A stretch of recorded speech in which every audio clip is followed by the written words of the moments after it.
Europe 1 matin.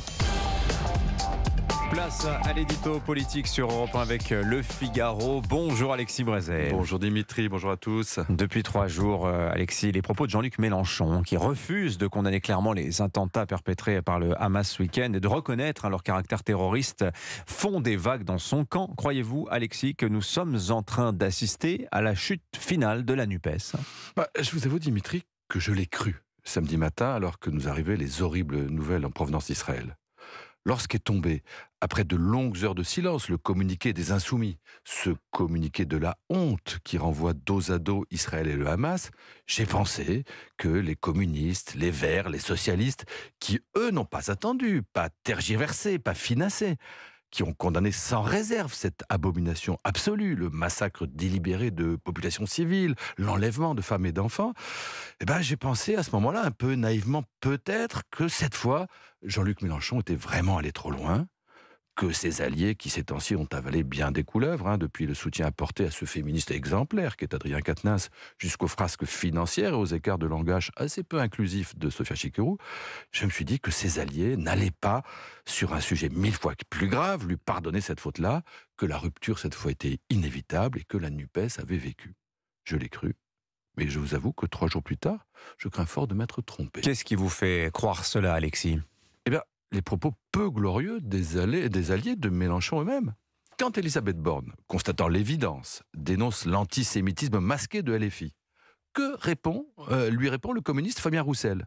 Oui, celui-là même que les Insoumis, il y a 10 jours, traînaient plus bas que de terre en le comparant à Jacques Doriot. Eh bien, Roussel prend la défense de Jean-Luc Mélenchon. Et si vous avez bien entendu, je ne partage pas, dit-il, cette vision de la première ministre qui souhaite créer des divisions. C'est ahurissant. Et côté PS, ça ne l'est pas moins. Quand le député Jérôme Guedj se dit dégoûté par la position de Jean-Luc Mélenchon, quand Anne Hidalgo invite à rompre cette alliance contre nature, vous savez ce que leur répond Olivier Faure, le patron du parti ?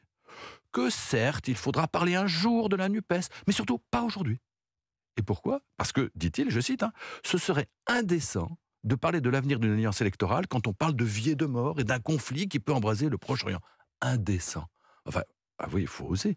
Est-ce que vous avez déjà vu plus indécent que d'invoquer cette indécence-là ? Mais Alexis, comment expliquez-vous ce revirement brutal, cette soudaine docilité des alliés de la France Insoumise envers Jean-Luc Mélenchon ? Je crois que la cause en est assez claire. C'est la plus ancienne raison politique du monde, c'est l'intérêt. La NUPES est une alliance électorale, et dans alliance électorale, il y a élection. Les députés NUPES sont aujourd'hui environ 150, dont une moitié de socialistes, de communistes et de verts, qui pour la majorité d'entre eux ne doivent leur élection et demain leur survie électorale qu'à cette alliance et qu'ils veulent donc préserver à tout prix.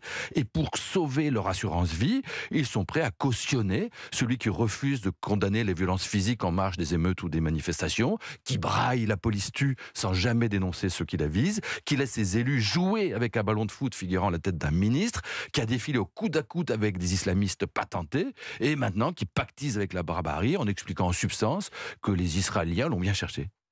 Et dire que ces gens-là, depuis des années, nous tympanisent avec le caractère supposément non républicain du Rassemblement national.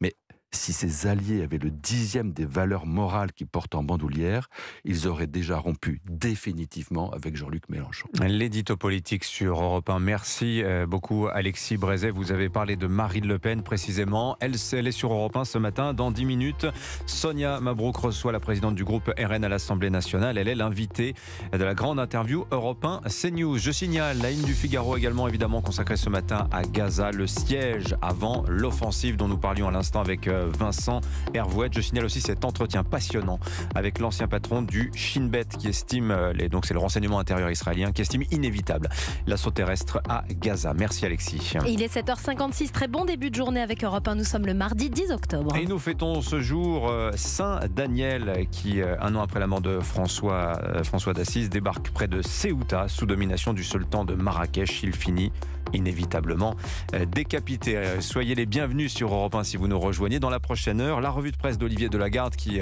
reviendra abondamment sur la manière dont nos journaux traitent la guerre en Israël. Gaspard Proust sera avec nous également à 8h35. Dans un instant, la météo, le journal de 8h sur Europe 1.